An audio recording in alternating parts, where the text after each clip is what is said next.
Que alegria estar com você aqui pela TV Evangelizar. Esse é o nosso momento juntos pelo programa A Vida em Foco, transmissão que acontece pelo sinal do satélite, também pelo canal digital aberto e na internet. Você já sabe, nós estamos no YouTube TV Evangelizar Oficial.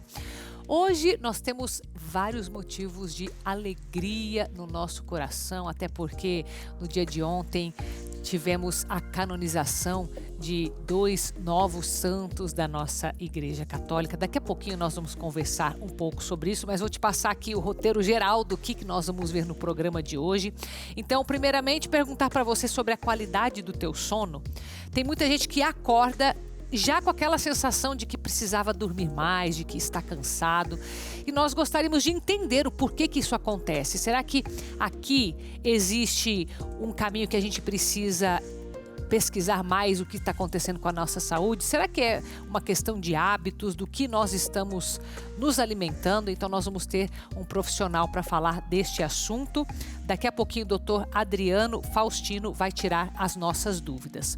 Vamos falar também sobre um costume do brasileiro que não é nada bom, que é a ingestão de açúcar em excesso, muito mais do que o recomendado. A gente já sabe por inúmeros estudos que o açúcar faz mal para a saúde, mas quando é em excesso assim, existe até uma história, digamos, que vai de encontro com os hábitos do brasileiro desde o nosso descobrimento. Então, daqui a pouquinho a gente vai falar sobre isso também. E vamos falar, é claro, então, para a gente culminar nesse nosso momento tão importante que aconteceu na igreja no dia de ontem, nós vamos falar sobre 2 santos novos. Então, Pier Giorgio Frassati, então São Pier Giorgio Frassati, e Carlo Acutis, São Carlo Acutis, esses 2 jovens que foram ontem canonizados pelo Papa Leão XIV. Então, fica aqui comigo, tem muita coisa aqui para você hoje. Estamos só começando o programa A Vida em Foco.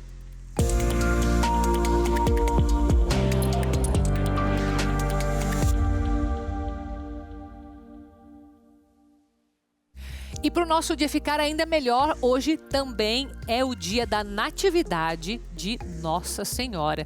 Então você sabe que na nossa igreja é São João Batista que se comemora o dia do nascimento e Nossa Senhora que vem com essa mensagem de esperança, porque marca o nascimento da Mãe de Deus. Afinal, ela que foi junto com o projeto divino, essa corredentora, porque deu a parte humana, deu o seu próprio corpo para que o Filho de Deus, o único encarnado, pudesse vir a este mundo. Então, falar desta natividade de Nossa Senhora é falar com muita esperança desse projeto de Deus para a humanidade. Então, que a gente possa, nesse dia de hoje também, viver de uma forma especial esta solenidade da natividade de Nossa Senhora.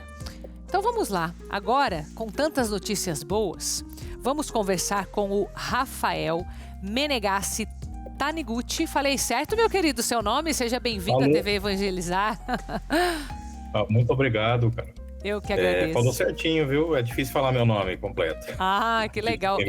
Inclusive, eu até nem combinei com você antes, eu gosto de verificar, mas que bom que eu falei corretamente. Então, você é devoto de São Pier Giorgio Frassati, Também de Carlo Acutis, São Carlo Acutis. Agora tem que acostumar a falar o São antes, Claro, porque com essa data super especial de canonização que aconteceu ontem pelo Papa Leão XIV. Meu querido, a gente tem algumas semelhanças, ou algumas, digamos, alguns pontos de destaque desses 2 santos, a questão da evangelização, a devoção mariana. Eles têm mais ou menos um século de diferença um do outro, Mas eu queria começar falando um pouco por esse que é da sua devoção especial, São Pier. Queria conhecer um pouco mais. São Carlo Acutis, a gente acabou entrando mais na história. Então quero começar por São Pier hoje, pode ser? Pode, vamos lá. Bom, quem foi Pier Giorgio Frassati? Ele foi um jovem italiano também, do norte da Itália também, e ele morreu com 24 anos, um pouco mais do que o Carlo Acutis, Uhum. as épocas em que eles viveram foram muito diferentes, né? Então, como você bem mencionou, ele é de 100 anos antes, né? Frassati, ele foi um jovem extremamente dinâmico, extremamente adorador da Eucaristia, né? Ele era vicentino, ele era da Ação Católica, ele tinha uma profunda entrega pelos pobres e era de uma família muito, muito rica, abastada de Turim, né? Ele tinha uma formação muito boa, mas isso não foi um impedimento para ele encontrar o caminho da graça de Deus, o caminho do serviço aos pobres, o caminho da dedicação integral à igreja. Mesmo que ele não tenha vivido uma vida religiosa, ele era uma pessoa de adoração diária, de comunhão diária, de dedicação de apostolado no ambiente universitário. Ele também se apaixonou por uma moça chamada Laura. É um fato que, assim, ele acabou nunca namorando ela, porque ele acabou morrendo antes de concretizar qualquer possibilidade de vida familiar. Ele morreu muito cedo, e eu acho que a gente poderia, talvez, jogar luz, assim, né, nesse evento, porque geralmente na morte Deus revela aos santos aquilo que os santos esconderam a vida inteira. Eu disse, o Frassati, ele era de uma família muito rica. O pai dele foi embaixador e era senador do reino da Itália na época, né? E no momento da morte do Frassati, foi uma surpresa muito grande, porque os pobres que ele atendia não sabiam que ele era de uma das famílias mais ricas, porque ele sempre andava muito empoeirado, sujo, pelas periferias, assim, ele trocava o dinheiro que ele tinha de bonde para dar para os pobres. Então ele era muito desapegado dos bens. Então, naquele momento da morte dele, com 24 anos, a família, os pobres descobriram que aquele amigo deles era uma das pessoas mais ricas de Turim. E também foi naquele momento que a família descobriu o valor do Frassati, porque a família, ele tinha muitas dificuldades na vida familiar dele. Os pais queriam se divorciar naquela época, era um escândalo, viviam um conflito grande. E muitas vezes os pais, eles maltratavam mesmo o Frassati, eles desprezavam o Frassati, achavam que ele era católico demais, que ele vivia muito distraído nas coisas, né? Então, naquele momento também a família descobriu o trabalho silencioso que ele fazia nos bastidores. Então foi um momento de revelação quando uma multidão de pobres veio diante do caixão do Frassati. Nossa. Então, são para os pobres e para a família. E isso, acredito que é algo que acaba se assemelhando também um pouco com a história de Carlo Acutis, né? Ele também tinha um trabalho escondido, né? Como todo santo, né? O santo, ele não quer se aparecer, né? Mas ele também ajudava muito as pessoas que mais precisavam, a ponto de tirar dele mesmo, né? Tem histórias que contam que ele tirou uma vez o tênis que ele calçava e deu para alguém, a própria blusa que ele tinha. Ele era muito desapegado também. Aí temos algumas semelhanças de história, não? A gente tem muitas semelhanças, porque o Frassati é a mesma coisa, assim, desde que ele tinha episódios, assim, que destoam muito da família dele, no geral, porque o pai do Frassati, ele era agnóstico, ele não ligava para a religião, nunca estimulou que o filho frequentasse religião. E a mãe do Frassati era aquela católica de missa dominical, mas que ela falava coisas muito duras contra o clero, e ela falava assim, em relação ao Frassati, quando ela percebeu que o Frassati estava ficando muito católico para os padrões dela, ele falou assim: eu prefiro 1000 vezes que ele morra do que ele se torne padre. Ela fala isso para ele. Então, ele não cresceu num ambiente que favorecia essa vida de oração, mesmo que respeitasse essa vida de oração. Ele era repreendido porque ele espontaneamente queria rezar o rosário à noite. A família não queria que ele fosse vicentino, que ele ficasse nas coisas da igreja o tempo todo, né? Inclusive, do ponto de vista político, o Frassati destoou muito da família, porque a família era mais liberal. E o Frassati era um católico fervoroso, né? Então ele estava envolvido com as ações católicas próprias da Turim do início do século XX. No bojo ali de São João Bosco, daqueles santos sociais ali de Turim. Então, sim, eu identifico muitas semelhanças entre Pier Giorgio e o Carlo Acutis, porque esse ímpeto, essa atuação misteriosa da graça, são coisas que, por mais que a gente tente tangenciar como biógrafo, a gente não consegue entender exatamente como essas coisas acontecem, né? Quando a gente vê a vida do Carlo, a gente vê, meu Deus, é uma atuação gratuita da graça de Deus na história dessas pessoas. E o modo como eles se tornaram adoradores, essa relação que eles tinham com Jesus Cristo, com Nossa Senhora, é uma coisa assim que é a atuação da graça de Deus mesmo na história da igreja, uma igreja viva. Com certeza. Meu querido, eu agradeço você hoje trazer mais luz a esse tema, né? Que todos estamos com os corações mais felizes hoje. 2 jovens que muito evangelizaram pela devoção mariana, principalmente pela devoção eucarística, né? E por essa ação de caridade feita no oculto. Então, muito obrigada por trazer também essa participação de evangelização aqui hoje, tá? Seja sempre bem-vindo à TV Evangelizar. Muito obrigado, agradeço pelo convite, estamos sempre às ordens, viu? Obrigada, meu querido. Obrigada a você. Bom, falando em canonização, agora vamos nos voltar para Carlo Acutis também, São Pier Giorgio Frassati, vamos até Roma. Nós temos o nosso correspondente da TV Evangelizar, o Jucinei Cardoso, que participou desse momento de tamanha bênção no dia de ontem e nós queremos compartilhar então com você. Acompanhe. Beatissime Pater. Na petição em latim lida pelo prefeito do Dicastério das Causas dos Santos, cardeal Marcelo Semeraro, o desejo expresso pela Igreja, a inscrição dos beatos Pier Giorgio Frassati e Carlo Acutis no Livro dos Santos. Beatos Petrum Georgium Frassati et Carolum Acutis. Diante dos 80 mil fiéis que lutaram a Praça São Pedro, Papa Leão XIV acolheu o pedido dos postuladores, leu a fórmula de canonização e os declarou santos da Igreja. Beatus Petrum Georgium Frassati et Carolum Acutis, in nomine Patris et Filii et Spiritus Sancti.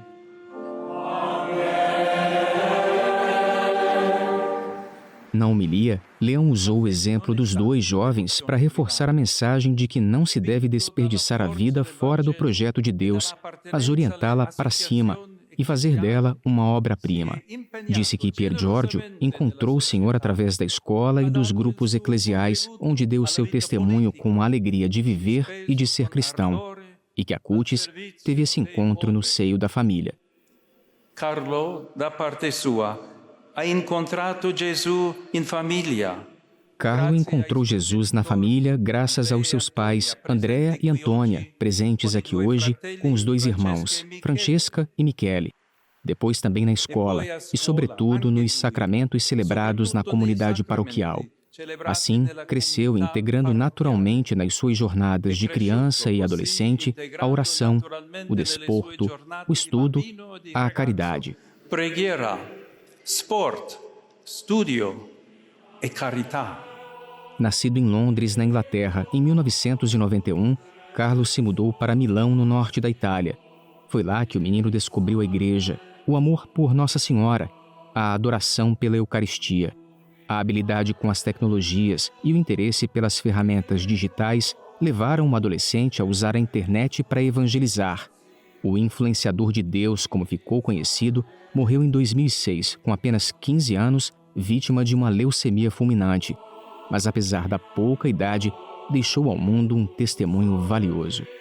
Tenho filho da idade dele, então é um testemunho para os jovens, é um testemunho para nós que somos pais e temos que, pelo menos, lutar para mostrar o caminho certo para os nossos filhos. E esse jovem, ele teve uma vida de santidade, então ele é um exemplo, um testemunho de fé e de amor pela Santa Igreja. Ele está fazendo com que nossos jovens brasileiros retornem à religião católica, né? Que os pais, os avós nos ensinaram a amar a Jesus, amar a Nossa Senhora. E agora essa fé está voltando.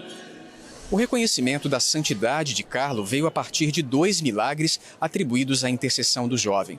O primeiro deles aconteceu em 2010 em Campo Grande, no estado do Mato Grosso do Sul, quando o menino Matheus Viana, na época com apenas 6 anos de idade, se curou de um grave problema no pâncreas depois que a família dele rezou diante da imagem do adolescente.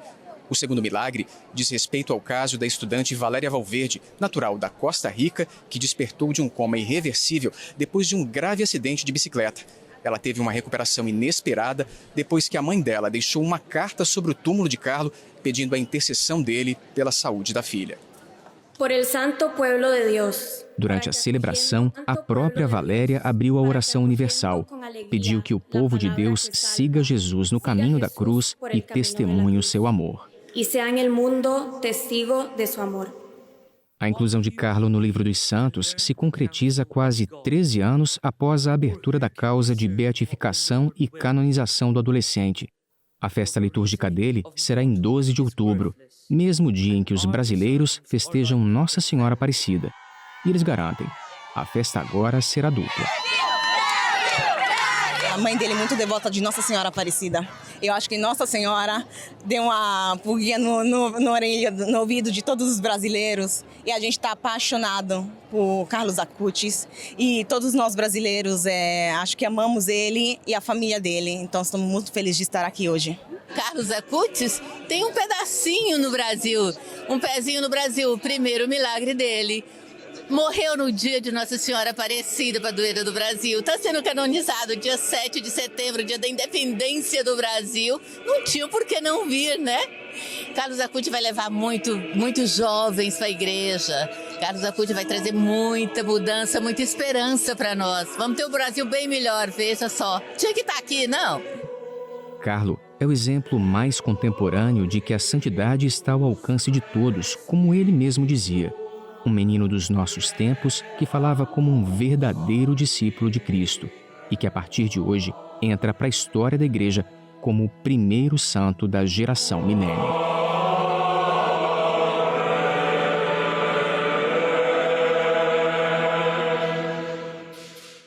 E o mês de setembro é também de muita bênção para a obra Evangelizar é Preciso, porque é o mês que nós celebramos a nossa devoção de Jesus das Santas Chagas. É o mês que acontece a festa de Jesus das Santas Chagas. E eu quero convidar você a participar. Você sabe que este ano são 10 anos já, uma década que nós estamos propagando a devoção de Jesus das Santas Chagas. É uma bênção, não é? E sabe quando que vai ser a festa? Você está vendo aí na sua tela? Do dia 22 ao dia 28 de setembro. Então nós estamos no comecinho ainda, praticamente há 20 dias, pouco menos. Dá tempo de você se programar, de você montar uma caravana, convidar os seus vizinhos, seus amigos, seus familiares e participar conosco. Será uma semana repleta de evangelização para você não apenas demonstrar a sua fé e a sua devoção a Jesus das Santas Chagas, mas principalmente para se aproximar ainda mais desse Jesus que nos deixou esta devoção para que a gente pudesse compreender melhor esse mistério de caridade que ele vem ao mundo fazer, que passa pela cruz e deixa as marcas no seu próprio corpo. Então participe conosco, esperamos por você aqui na cidade sede da obra Evangelizar é Preciso, Curitiba, capital do Paraná. E agora nós temos um recadinho especial aqui na nossa programação. Você que está aqui acompanhando, você sabia que o açúcar inflama o seu corpo e que essa barriga dura e inchada pode ser o sinal de resistência à insulina? Cuidado, hein? A diabetes é uma doença muito perigosa, ela é perigosa mesmo para a nossa saúde, então não deixe que ela controle você. Sabe aquelas dores nas mãos, nos pés, os formigamentos, aquela sensação de gelo e dormência que deixam os dedos roxos? Com o Glicotrate, isso vai embora. A falta de ânimo, a sonolência, acordar várias vezes na madrugada, o medo de perder a visão ou de ter as feridas que não cicatrizam, tudo isso deixa de fazer parte da sua vida quando você controla o açúcar no sangue. Basta dar um passo certo para viver mais e melhor. O Glicotrate ele vai nivelar a glicemia, regular a insulina, o hormônio indispensável para a nossa qualidade de vida, e combate as inflamações causadas pelo excesso de açúcar que incham o corpo. E tem mais, hein? Hoje você emagrece com a ajuda do Glicotrate e ainda leva de presente um kit completo de emagrecimento. É grátis. Além disso, ainda vou mandar de presente para você essa linda caixa de som, a MFM, que pode ser sua, mas são poucas unidades para você que ligar agora. E se você é aposentado ou pensionista, conte para nós e ganhe ainda mais presentes. Tem 70% de desconto para todo mundo que ligar agora. É desconto de laboratório. 0800 555 5123. Anota aí e liga agora. 0800 555 5123. É preço de custo, entrega rápida, você vai receber em casa ainda hoje. Então não perca tempo e peça agora mesmo o seu Glicotrate, a cápsula inimiga do açúcar. Nosso próximo assunto será o consumo excessivo de açúcar dos brasileiros, e isso é realmente preocupante, não é? Então, volte aqui comigo, se for o seu caso, talvez um convite à mudança. Enquanto isso, saímos com imagens do Vaticano, cidade onde aconteceu a canonização desses dois santos que nós conversamos agora há pouco. Saímos com essas imagens, inclusive se você viaja para Roma, se está na Itália, se está aí na Praça San Pietro, você consegue acompanhar o nosso conteúdo pelo site tvevangelizar.com.br, também pelo aplicativo da obra Evangelizar é Preciso, gratuito para você baixar agora mesmo no seu celular, no seu computador, no seu tablet. Faça a experiência e continue conosco evangelizando. Já eu volto.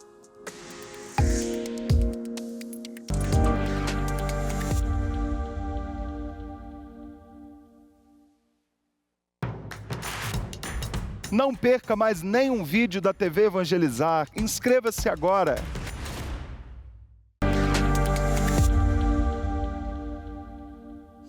De volta com o programa A Vida em Foco, com você de todo o Brasil, para falar agora sobre a nossa saúde a partir do consumo de açúcar. Ou melhor, eu poderia dizer, da preocupação que nós temos com esse consumo, não é? Você sabe que consumo de açúcar é sempre algo que médicos, nutricionistas, quem se importa de fato com a saúde sempre vai cuidar desse ponto, né? O excesso de açúcar, ele é reconhecido inclusive pela Organização Mundial da Saúde como algo que precisa ser restrito. Então nós temos ali uma recomendação, não sei se a gente poderia dizer, né? Mas vamos olhar para os dados. 50 gramas de açúcar diariamente seria o tolerável de acordo com a OMS. Tá? O brasileiro consome mais de 50% desse valor, em torno de 80 gramas, o que dá mais ou menos 18 colheres de chá. Eu fiquei imaginando isso na minha cabeça. Faz essa imaginação junto comigo, né? Ou pega aí na tua casa 18 colheres de chá de açúcar. Tá na minha cabeça que vai dar mais ou menos um meio copo ali. Aquele copinho de 200 gramas ali, de 200 ml. Acredito que vai dar por ali. Algumas pessoas vão achar que isso é normal, outras vão se assustar, né? Eu vou justamente falar sobre esse assunto com a nutricionista porque eu quero que alguém que tenha mais autoridade, né, para falar sobre isso, com relação a esse consumo que deve estar relacionado a vários problemas que nós temos. Sabemos que é uma questão cultural, né? O povo brasileiro gosta de açúcar. Sabemos que temos uma história com a cana-de-açúcar, então isso também tem um incentivo nesse consumo desde a colonização. Você lembra dessa parte das aulas de história? Né? Teve o açúcar de beterraba dos holandeses, teve o açúcar, a cana-de-açúcar que foi altamente incentivada. Ainda temos, né, uma indústria que depende disso. Então, deixa eu receber você aqui, minha querida. Cláudia Laskansky, tá certo? Isso, perfeito. Nutricionista, não é? Por que os brasileiros gostam tanto de açúcar? Temos como responder isso ou não?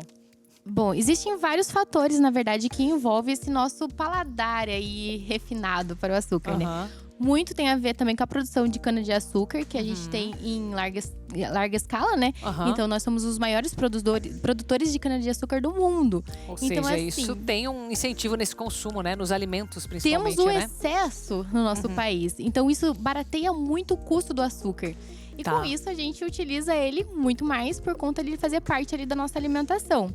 Aí tem um outro fator, que é o fato de ser altamente palatável. Claro. Então, o fato de a gente colocar em praticamente todas as nossas refeições alguma coisa com açúcar também. Isso desde sempre, né? Desde cedo a gente é exposto ao açúcar, né? Sim. Então essas coisas fazem com que o consumo realmente seja muito grande pelo brasileiro. Agora, quando a gente fala de um consumo maior do que o recomendado… Eu não gosto de usar a palavra recomendada aqui, porque eu acho que quando se trata de algo, como você falou, que o próprio cérebro… entende como bom, e a gente sabe os inúmeros malefícios que existem do açúcar, né? A gente, quer dizer, existem vários estudos, vários artigos, fala-se tanto de diabetes, de tantas outras, de obesidade, de tantas doenças, a própria ansiedade, né? Tem uma relação com o consumo também, com a alimentação no geral, mas o consumo de açúcar também. Então, acho que falar recomendação diária não é o caso aqui, é o limite diário, tá bom? Considerando então que vocês vão comer, vocês já comem mesmo, então fica aqui na linha dos 50 gramas, né? Mas quando a gente excede muito isso, o que pode acontecer? Exatamente, a gente acaba tendo um excesso de açúcar no nosso sangue mesmo, né? E daí pode acarretar várias doenças. Além de coisas como, por exemplo, a cárie. É uma coisa que é vinda por causa do excesso de açúcar, né? Sim. O ideal é que a gente não usasse o açúcar refinado, aquele açúcar que você adiciona nas coisas, né? Porque os alimentos, por si só, eles já têm açúcar. Naturalmente falando. Naturalmente. A fruta tem açúcar. As frutas, né? Exatamente. Então, assim, o ideal seria que a gente acostumasse o nosso paladar realmente a consumir os alimentos da sua forma natural. E é uma coisa que você vai muito bom, treinando o seu paladar, né? Aos poucos. Muita gente tomava café com açúcar e para de tomar. Não sente tomo. mais Faz falta, tempo. né? E você sabe que é uma questão de costume. Mas eu diria que também não é fácil, né? A pessoa que está acostumada com o açúcar, e aí eu queria te perguntar se existe algum nível de dependência do açúcar. Porque, por exemplo, o café você tirou lá o açúcar, quem tira não consegue mais voltar, porque muda muito o gosto mesmo, né? A pessoa começa a sentir outro sabor das coisas. Agora, você vai falar de um bolo, de um docinho, né? O que tá na moda ainda, o tal do morango do amor, ou etc. Ou, se não é isso agora, vai ser outra coisa depois. Ou seja, né? Uma coisa que já é, como você falou, já tem o açúcar natural, ainda se adiciona. Tem um nível aí de dependência do açúcar? Dependência, falando assim, quimicamente, não, isso não acontece. É uma questão realmente de treinar o paladar. O segredo é só uma questão de paladar, você acredita? Ir tirando aos pouquinhos. Você vai tirando, você vai diminuindo, chega um momento que você não tem mais necessidade. Só que se você volta a comer, você volta a querer aquele açúcar sempre. Até porque o açúcar, ele libera dopamina, que é o nosso hormônio da alegria, da felicidade, né? Então tem muita coisa relacionada com o consumo de açúcar que acaba levando, assim, essa vontade de estar sempre comendo um docinho, aquela questão mais de conforto também que traz ali, né? Então, assim, interessante realmente é ir tirando aos pouquinhos, até que você consiga estar com uma quantidade ali ok de açúcar ali dentro das 50 gramas. Eu acho que você está sendo boazinha, viu? Eu acho que você está sendo boazinha porque nós estamos em rede nacional. Não, respeito, mas é porque eu sei que tem alguns profissionais que defendem a ideia de que, por exemplo, a ansiedade é algo que está muito relacionado à alimentação. E que em alguns níveis até pode haver sim uma comparação, justamente por causa da dopamina, né? De que há uma dependência.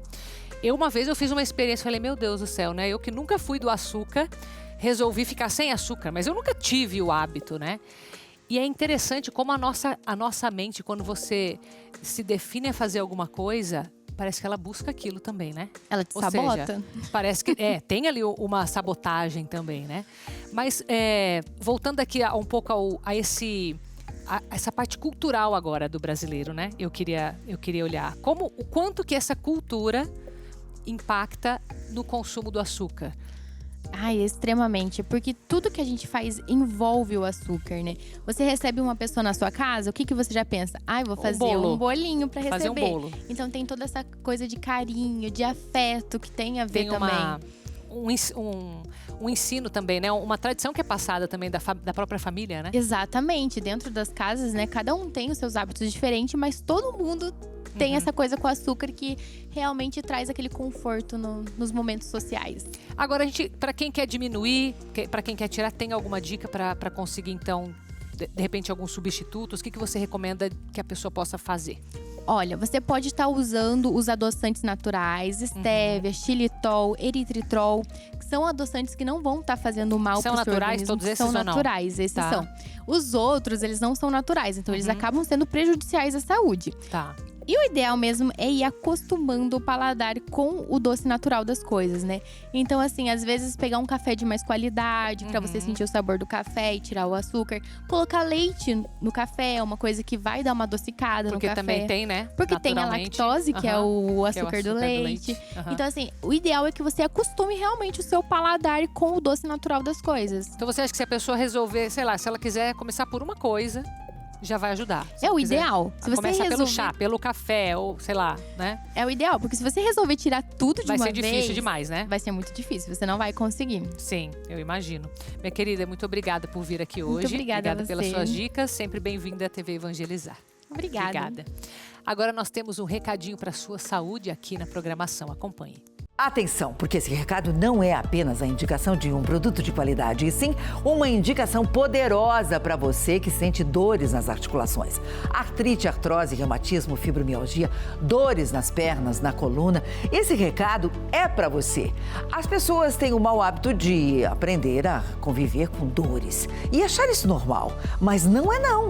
Não devemos nos acostumar com isso. É possível viver sem dor e com qualidade de vida e de forma 100% natural. A Vitae 7 em 1 juntou pesquisa e ciência avançada para resolver e ajudar você a viver bem, com disposição, sem dores. Você já ouviu falar do Vitae 7 em 1? Ele unifica os 7 produtos naturais mais consumidos no Brasil para combater as dores no corpo. Magnésio e cúrcuma para as inflamações. Colágeno tipo 2 para auxiliar a recuperar as cartilagens. Então, não perca tempo. 0800 321 6500. 0800 321 6500. Volte a viver sem dores com o Vitae 7 em 1. São 7 produtos em uma única cápsula, trazendo conforto, praticidade e o efeito que você quer sentir para viver livre das dores. Não permita que a artrite, a artrose, reumatismo e a fibromialgia limite a sua vida. Por isso, não perca tempo. Ligue agora no 0800 321 6500. Fale com o especialista em dores da Vitae 7 em 1. Anotou?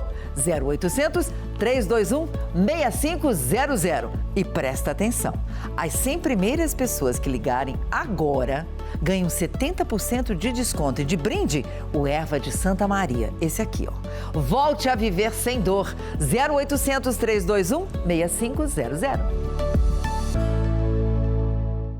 Vamos agora falar sobre um instituto que ajuda jovens, adolescentes a transformarem a sua vida pela educação. É o Instituto Histórias. Acompanhe comigo. No coração do sertão baiano, no município de Cipó, nasceu uma iniciativa que vem transformando a vida de centenas de crianças e adolescentes. O Instituto Novas Histórias, um projeto social focado em educação, cultura e esporte, se consolidou como um agente transformador da realidade. É uma estrutura que vai ajudar as crianças num contexto total. Vai chegar na escola, vai estar com melhor leitura, vai estar com melhor relacionamento. Então, esse é um projeto social que ajuda as crianças e as famílias e, naturalmente, o reflexo vai ser na própria escola e daqui a pouco no mercado de trabalho e por aí vai. Lá, eles não apenas recebem reforço escolar e participam de práticas esportivas, mas também aprendem diversas atividades culturais, como aulas de música.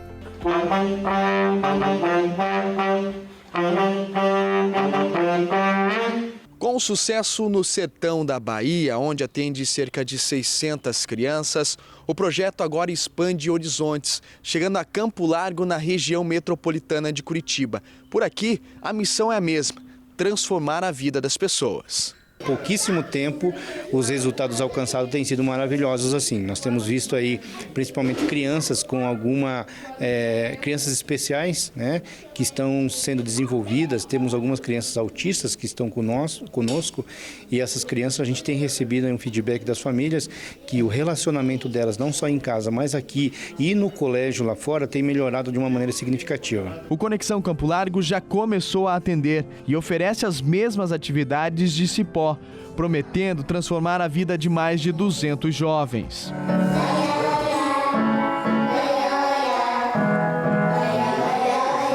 E as crianças adoram o projeto. Eu gosto mais de estudar e também de brincar.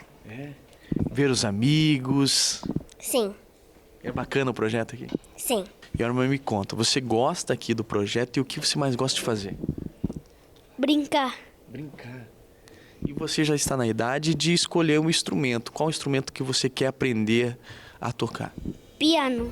A Poliana é mãe da Júlia e do Emanuel e já conseguiu perceber a diferença que o projeto está fazendo na vida dos filhos. Nós, como família, nós temos sentido uma grande diferença, assim, uma grande presença assim, das atividades e tudo que eles têm feito aqui. A iniciativa do Instituto Novas Histórias é um exemplo inspirador de como a educação, a cultura e o esporte podem transformar realidades e criar novas histórias de sucesso e esperança.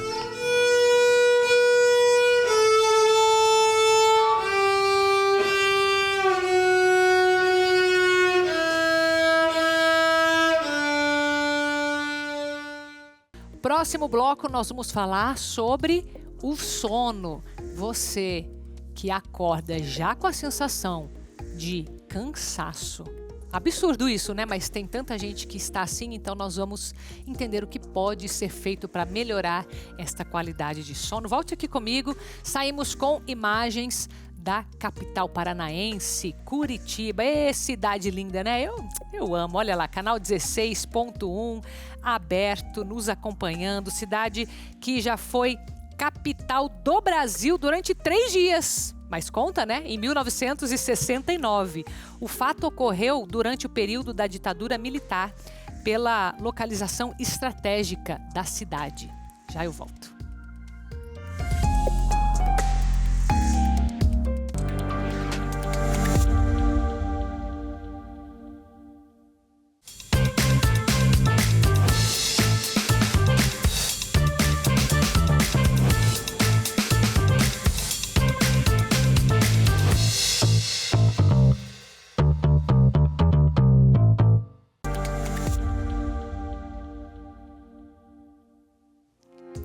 Agora nós voltamos para falar da qualidade do seu sono. Eu não diria nem quantidade de horas, se bem que isso também acredito que importa, não é?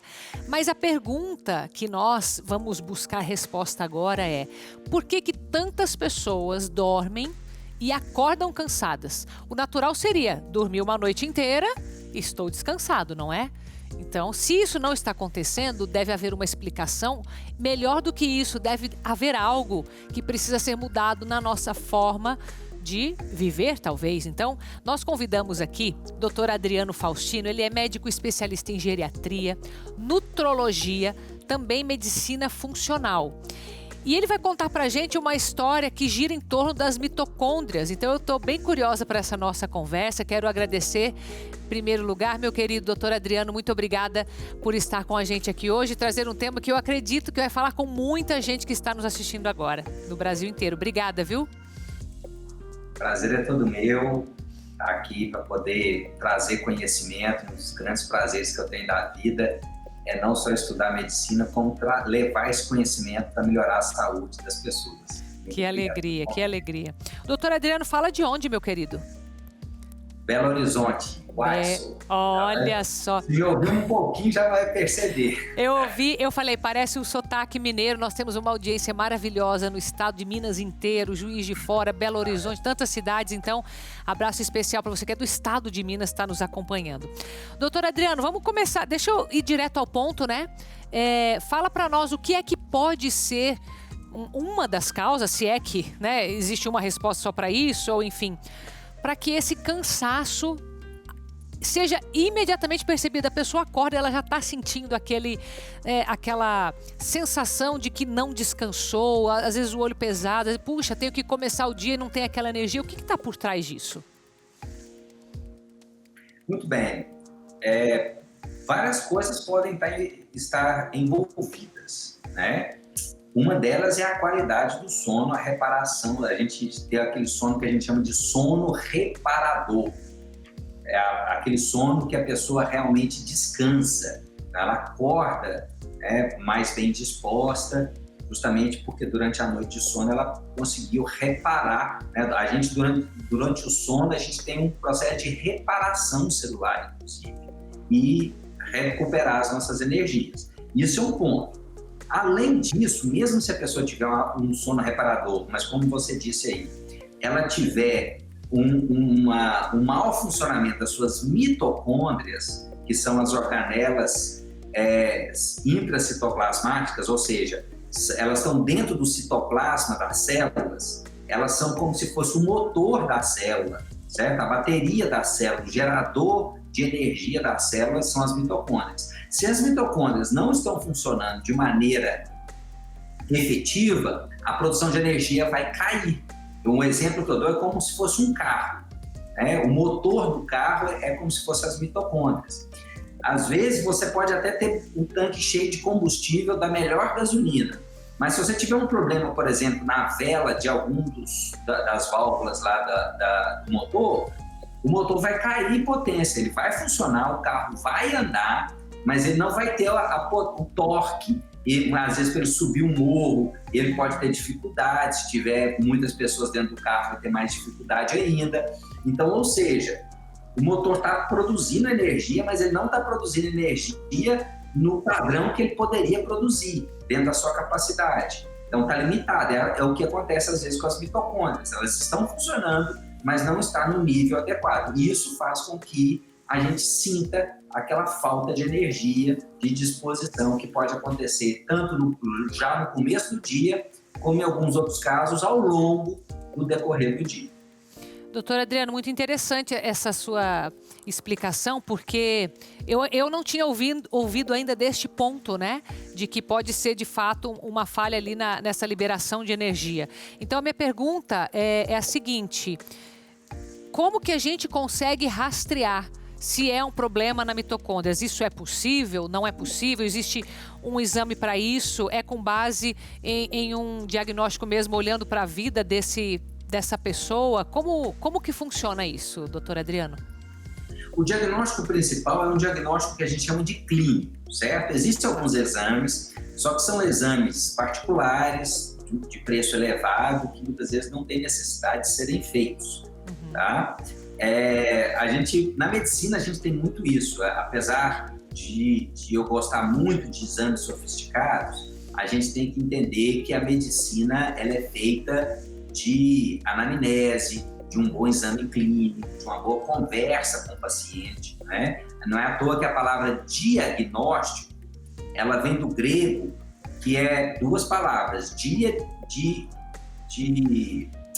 diálogo, e gnose de conhecimento. Então, ou seja, diagnóstico é o conhecimento através do diálogo.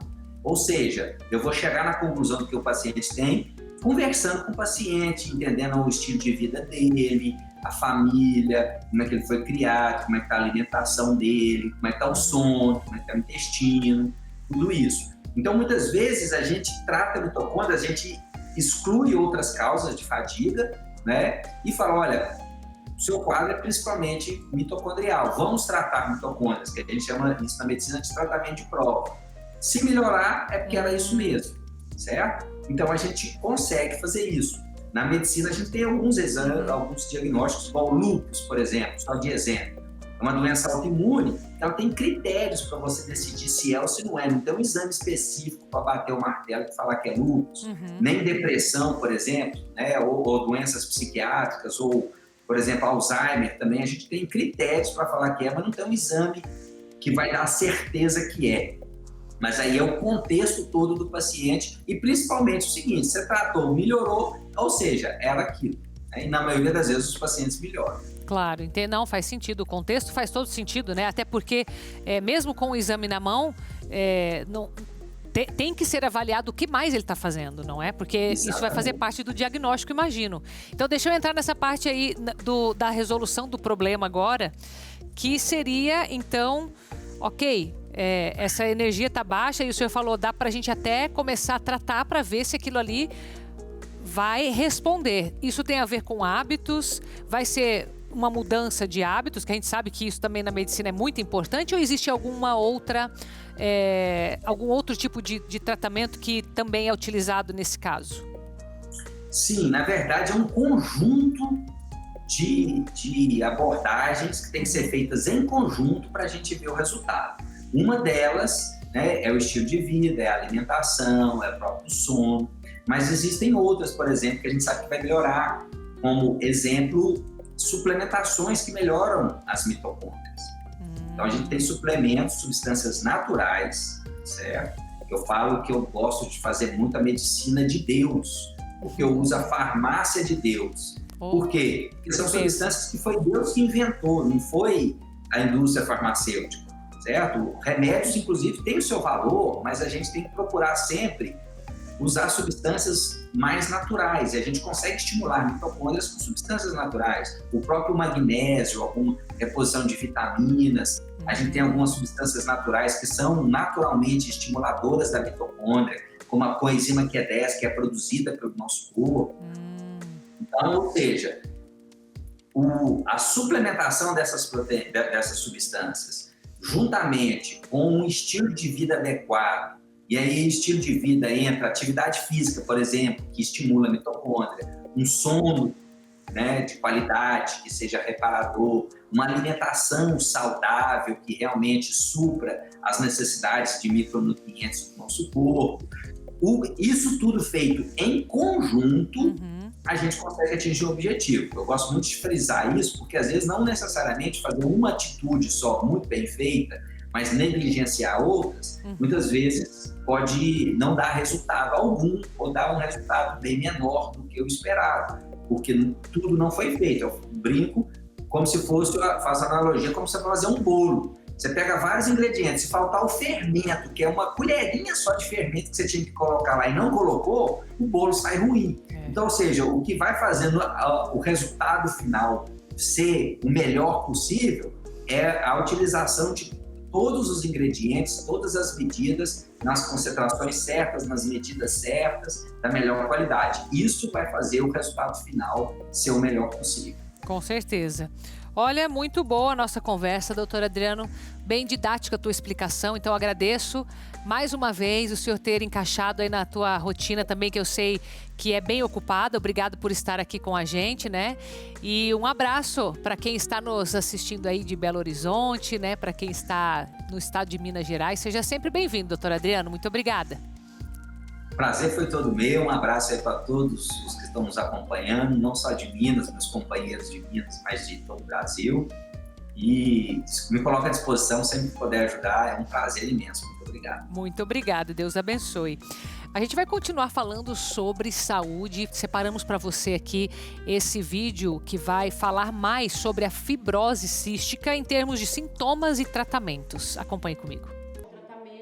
A fibrose cística faz parte da vida da Verônica desde a infância, mas o diagnóstico demorou, só veio depois de muitas complicações na saúde. Eu fui diagnosticada com 23 anos de idade, considerando que é uma doença que pode ser identificada lá quando a criança nasce, 23 anos é um diagnóstico extremamente tardio, e ele de fato mudou todo o curso da doença, da minha vida e de prognóstico, porque desde pequena eu sempre tive muitos problemas de saúde, até que aos 23 anos, depois de uma pneumonia muito grave, de praticamente 2 meses internada, é que a gente foi saber de fato o que eu tinha. E aí eu fiz o teste do suor, que é o exame que a gente considera como padrão ouro para o diagnóstico da doença, e confirmou então que eu tinha fibrose cística em 2009. Desde então aí venho tratando, considerando que é uma doença que ainda não tem cura.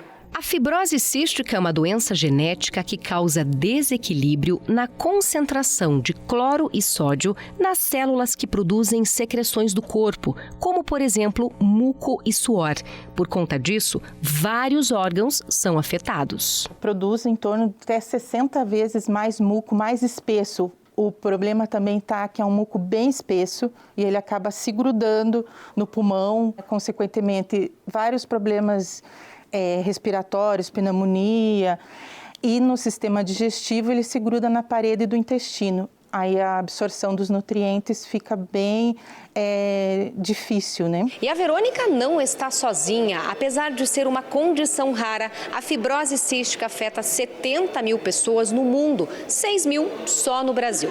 A doença não tem cura, mas o tratamento adequado e uma alimentação equilibrada podem melhorar e muito a qualidade de vida do paciente. Para isso, a gente precisa de uma dieta mais hipercalórica, pensando em qualidade de proteína, qualidade de lipídio. Vamos usar mais óleo para temperar, né? A carne, a porção de carne vai ser um pouco maior. É pensar no conjunto da refeição. Uma pessoa bem nutrida na fibrose cística vai ter uma condição respiratória melhor, uma absorção de cálcio melhor, vai ter toda a parte óssea muito melhor. Então a nutrição tem impacto em tudo, não adianta a gente fugir disso e na fibrose cística ainda mais. E o aprendizado que a Verônica teve com a doença se transformou em uma iniciativa que ajuda outras pessoas com o mesmo diagnóstico. Eu fundei o Unidos pela Vida, que hoje é o Instituto Brasileiro de Atenção à Fibrose Cística, quando eu fui diagnosticada com a doença lá em 2009, e a nossa missão é defender que todas as pessoas do país acessem o diagnóstico precoce, o tratamento adequado e tenham acesso ao que há de melhor no que tange a tratamento aí no nosso país. E se você gosta desse conteúdo que nós produzimos para você diariamente aqui no programa Vida em Foco, e não somente aqui, mas também em toda a nossa grade, 24 horas de programação, deixa eu te contar uma coisa. Nós só conseguimos produzir e transmitir esses conteúdos porque nós temos pessoas que nos apoiam, que são os associados da obra Evangelizar é Preciso. Essa é a única forma como nós conseguimos captar recursos para fazer essas transmissões. Então eu queria te convidar neste momento, se você ainda não faz parte da nossa família, se você ainda não é um associado, convido você a se tornar. É simples, quando você entra em contato com a nossa equipe, pode ser pelo telefone que está aparecendo aí ligando, pode ser mandando uma mensagem de WhatsApp, pode ser pelo nosso site também, como você preferir.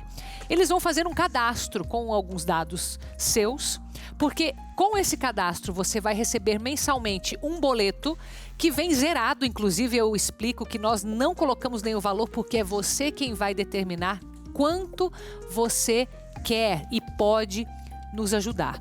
E além disso você vai receber também o Jornal do Evangelizador. Esse jornal leva, além das nossas devoções, novenas, orações, um pouco da história da própria igreja, mas também o que nós fazemos enquanto obra Evangelizar, os nossos projetos, alguns números, né? Eu diria assim, por exemplo, nós praticamos a caridade, nós ajudamos crianças todos os meses, mais de 10 mil crianças, nós ajudamos idosos. Então, você, na verdade, quem permite que isso aconteça. Então nos ajude, convido você a fazer parte, espero ver você aqui dentro como associado da obra Evangelizar é Preciso. E agora nós temos mais um recadinho especial aqui na nossa programação.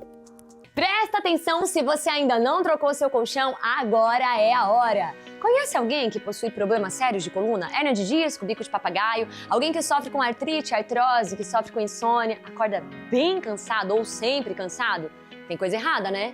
E se eu disser que existe uma solução real que pode te ajudar muito? O meu nome é Josina Xavier de Souza. Há 6 meses que eu estou dormindo no Sinolafos. Tudo que eu fiz, se eu não tivesse feito, eu acho que eu nem estaria mais andando. Estava numa condição que... Mas depois que eu comprei o colchão, que eu estou usando, não sinto mais esse desconforto como eu sentia.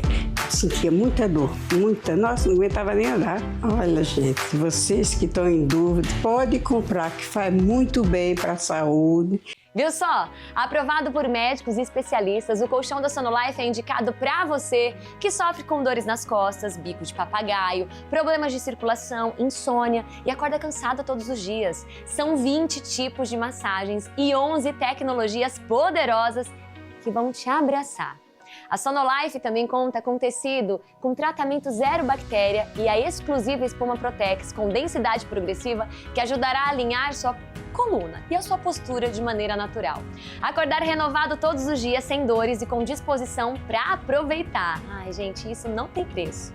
Ligue agora e aproveite a promoção de fábrica Sonolife. As 50 primeiras pessoas que comprarem um colchão de casal ganham 2 presentes especiais e terão frete grátis. Sonolife, seu colchão especial com massagem e várias tecnologias com preço de colchão comum.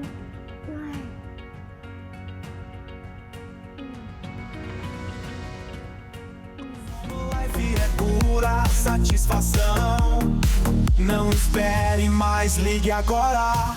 E hoje também é um dia especial, porque é o dia de Nossa Senhora da Luz dos Pinhais, que é padroeira aqui da cidade de Curitiba, capital do Paraná.